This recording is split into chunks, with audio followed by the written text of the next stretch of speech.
Welcome back to Andertons TV, and it would have been remiss of me for the wonderful Chris Buck to have driven all the way here with the Yamaha guys to talk about the new Revstar range if we didn't just take a little time to record an update of like, where have you been, what have you been doing, what's happening, how is Cardinal Black and touring and fatherhood and you know your relationship with Yamaha guitars. Where do I start? Well, when I last saw you, which you can go and watch on Andertons TV by clicking up there in the corner.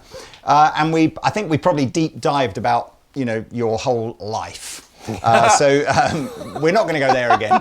So we'll pick up from where we left off, which was, if I remember rightly, Cardinal Black was, had only just been announced. It may have even been a secret, and it may have just been about to have been announced last time I saw you. So that must have been 2 years ago, maybe more, 3 years ago. Yeah. That was, yeah, God, that was a good few years ago. That was just on the cusp of the kind of Buck and Evans album that would have been.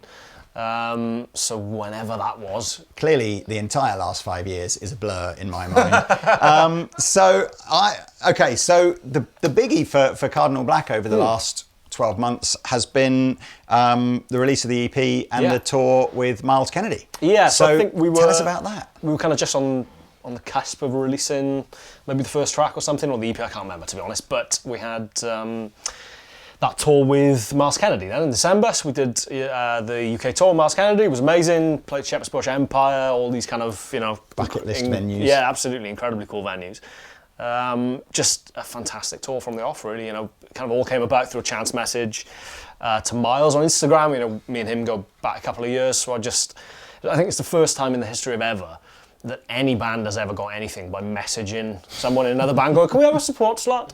He's like, yeah, cool. And I thought maybe we'd be lucky to get, I don't know, third band on the bill in Bristol or something, but he came back saying, yeah, man, let's do the tour. So, yeah, it was just us and Mars that went out, and it was amazing. It's just exceeded all expectations, really. You know, it was kind of still coming off the back end of the pandemic, so nobody really knew what to expect, you know, in terms of attendance. There was still that kind of reticence to sort of go out and see bands and all this kind of stuff, but everything was absolutely rammed. It just was an amazing tour, full stop, really. How's the reception been to, because people who knew you from perhaps Buck and Evans days would have been perhaps used to, you know, maybe a slightly rockier, maybe even slightly more guitar-centric kind of band. Cardinal Black's got a little bit more of a soulful kind of backbone to it, like that. How's the reaction? Have the fans of Buck and Evans kind of come with you, or have you got new fans, and how's that all going? A mixture of both, I guess. It's difficult to sort of track where the analytics of where they come from, I guess. That's not my department. But yeah, it's been amazing. Just, you know, the kind of response from the off, really. Like we launched totally cold in the respect that we didn't want to do the typical new band thing of like, oh, stuff coming soon, you know. It was like, well, just let's go cold. And, you know, in place of my Friday Fretworks YouTube thing, we just put the first video for our first track up with no kind of anticipation or no kind of preamble or anything. And then within like 24 hours, it was top of the bloody iTunes rock chart, you know. So everything kind of snowballed very quickly, and then the EP did the same. So it was, yeah, just sort of caught us all off guard a little bit, which is cool. So. And is the idea now to spend more time with Cardinal Black, more writing, you know, follow-ups and more tunes? We've kind of been writing. I guess that was the sort of the silver lining of the pandemic, really, was there was all this time and space just to kind of be quietly beavering on with things in the background with no expectation and no level of anticipation of what are you doing, you know, because everyone was doing absolutely nothing. So so there's going to be an album later this year. So we obviously finished the tour with Miles in December. Came off the back of that, invigorated, and kind of wanted to do more, literally at the point where everything was shutting down again because of Omicron. So it was a band name. Yeah, absolutely, Omicron. Yeah.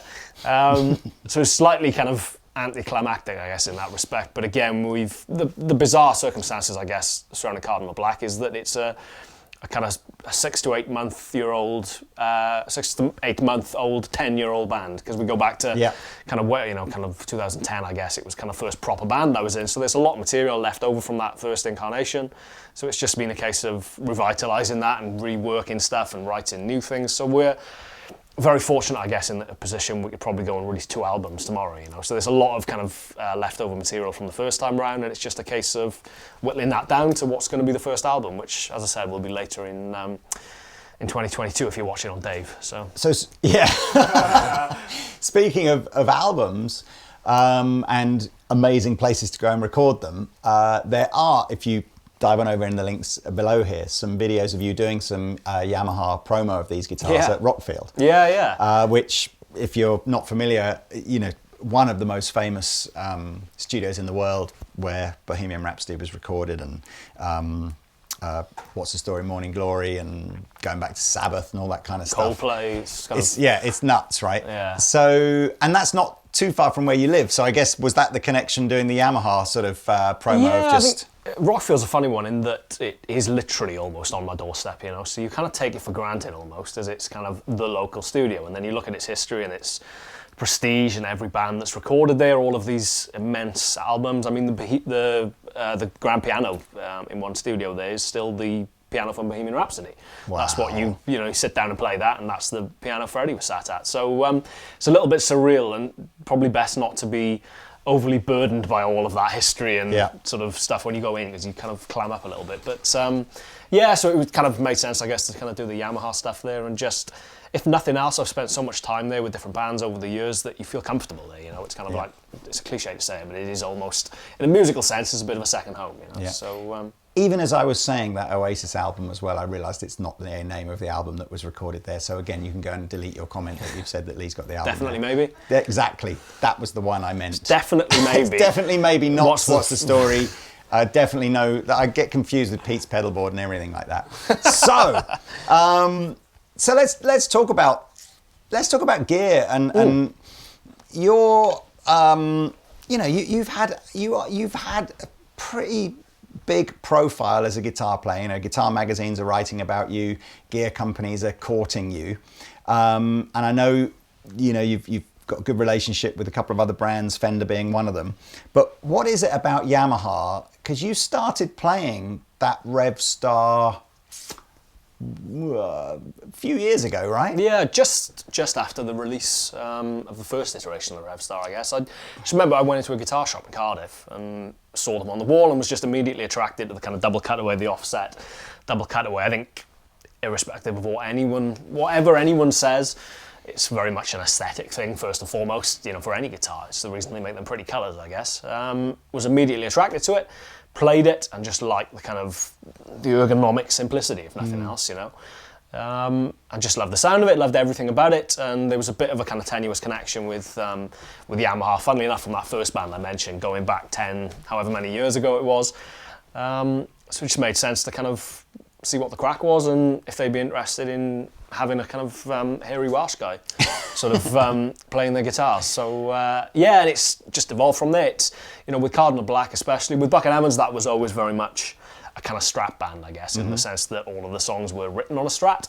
So it kind of, just makes sense to play them on the guitars they're written in. That's the kind of the sound that was formed around that band. So, but with Cardinal Black starting fresh almost, and a Revstar having increasingly me having increasingly played a Revstar over the past year or two, it's kind of become almost a Revstar band a little bit more, which is cool to have something which is almost exclusively an outlet for that guitar. So. And what do you, because I know you've had obviously one of the Model 1 original Revstar series, a gold one, I think P90 sort of loaded gold one. Have you gone over to starting to use one of the Model 2 ones yet? Yeah, I have. I mean, obviously, prior to this, it's kind of been embargoed, so I couldn't take anyone out. Secret. Yeah, exactly. Couldn't take any out on tour or anything like that. But definitely around the house and all that kind of stuff. Where nobody can see it. Which one are you using? Is it the gold one again with the? No, this is the one I kind of gravitated towards. To be honest, I love, as you've noticed, I'm dressed like Johnny Cash today. The Man in Black. I just love black guitars. And you stayed with the P90 and. Yeah, I mean, don't get me wrong. I'm a big humbucker fan. At the same time, I think P90s is just kind of where I feel at home almost, I think I'm a single coil guy at heart, I guess, whether it's traditional single coils or whether it's P90s. There's just something that I find a little bit easier to be expressive with P90s, I guess, ultimately. So as someone who had a lot of experience of playing the original generation of Revstar and obviously a few weeks of playing the version 2 or the next generation, what's do you feel anything? Have you appreciated maybe some of the changes that have been made? Yeah, I mean, the custom shop model I had built, the gold top with the wrap over tailpiece, one of the big things about that was that it was chambered, which obviously the first iteration of Revstars weren't. And I just think there's so much to be said for chambering. Done right, it increases its resonance, all of the kind of buzzwords we were joking about earlier, tone, everything else. All the kind of usual cliches, but it's such a lively guitar when you pick it up and strum it. Same with everyone I've played thus far. It's captured the essence of that kind of just, it feels alive in my hands, Not to say the older ones didn't necessarily, but I just think there's a kind of real energy and kind of liveliness to the new ones, which is particularly nice. So it's nice to have captured that in the new models, which is obviously something I've become accustomed to in my custom shop ones. So. And I joked about pedals and stuff like that in a previous video, but yeah, your pedal board last time you were here was epic, and must have had 6 or 7 different drive pedals on it that and I think it genuinely was you that sort of introduced me to that idea of going, no, it's all about finding which combinations of the drive pedals have got the magic tones. So has that changed much since I last saw you? Yeah, it's a bit scaled down. It makes a certain statement, doesn't it, turning up with the pedal board, kind of plonking it in the middle of the stage and asking your singer to kind of scoot over. So it's, I mean, don't get me wrong, I love the versatility of a board like that, but I've been using the Schmidt Array one for a while now, which is infinitely scaled down. Obviously, it's a kind of multi-story pedal board as well, so you can kind of hide stuff underneath. I mean, at the end of the day, pedals are, I guess, a crutch to a degree in the sense that I can plug straight into an amp and be perfectly happy with it, but it's just nice to have textures, it's nice to have different characteristics of whether that's drive pedals or delays or whatever it is that inspires, and especially having written a lot of stuff with Cardinal Black over the last couple of months, it's nice to have variations on a theme or pedals that do something which another pedal doesn't do, just to inspire some different stuff. So then, if I remember rightly, you had a clone. You had a clone that we borrowed of yours, didn't we? We did, yeah. And didn't come back in quite the same.